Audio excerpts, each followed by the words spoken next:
दोस्तों अस्सलाम वालेकुम। उर्दू गेटवे यूट्यूब चैनल पर आप अहबाब को वेलकम करते हैं। अगर आपने ये चैनल अभी तक सब्सक्राइब नहीं किया तो जल्दी से इसे सब्सक्राइब कर लें और बेल आइकन को दबाना ना भूलें।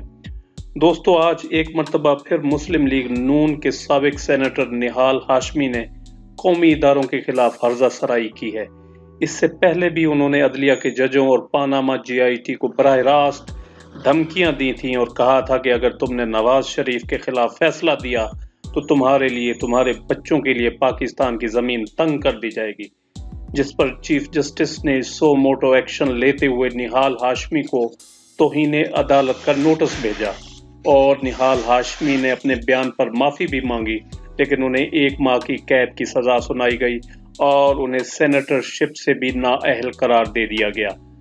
आज एक मर्तबा फिर निहाल हाशमी ने पाक फौज के खिलाफ बकवासबाजी की है और कहा है कि 8 लाख फौज ने 1 इंच जमीन भी हासिल नहीं किया और कैद आजम ने सियासी जद्दोजहद के जरिए पूरा पाकिस्तान हासिल किया था। पाक फौज ने एटम बम और F-16 हथियार महज दिखावे के लिए रखे हुए हैं, ये नहीं चला सकते, ये कभी नहीं चलाएंगे, वगैरह वगैरह।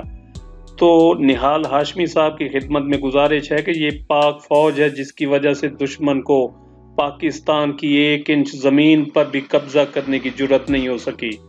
आप अहबाब के जहन में मशरकी पाकिस्तान की अलहदगी का मामला सामने आ जाएगा तो इसमें दीगर अवामिल के अलावा सियासी मुहर्रिकात भी थे जिसकी वजह से ये सानिया पेश आया। इसमें फौज को मुकम्मल तौर पर कसूरवार नहीं ठहराया जा सकता।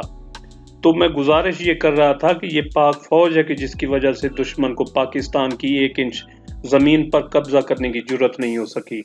आज पाकिस्तान का कोई दुश्मन पाकिस्तान की तरफ मैली आंख उठाकर नहीं देख सकता। तो ये इसी फौज की वजह से है जिसके खिलाफ निहाल हाशमी जैसे लोगों ने भौंकना अपना वतीरा बनाया हुआ है। और दोस्तों, फौज का अव्वलीन मकसद मुल्क की जोग्राफियाई सरहदों की हिफाजत करना होता है, ना कि किसी मुल्क पर कब्जा करना।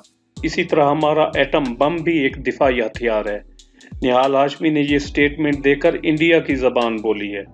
अब आप देखेंगे कि किस तरह इंडियन मीडिया इस बयान को लेता है और उसको पाक फौज और पाकिस्तान के खिलाफ इस्तेमाल करता है। ये पता नहीं कैसे लोग हैं जो खाते भी इसी मुल्क के हैं, इसी मुल्क की वजह से इनकी इज्जत है, और जब भी उन्हें कोई मौका मिलता है तो पाकिस्तान और पाकिस्तानी इदारों के खिलाफ भौंकते हैं। उम्मीद है वीडियो आपको पसंद आई होगी, जिसे लाइक और शेयर करना ना भूलें और अपनी राय का इजहार कमेंट सेक्शन में ज़रूर करें।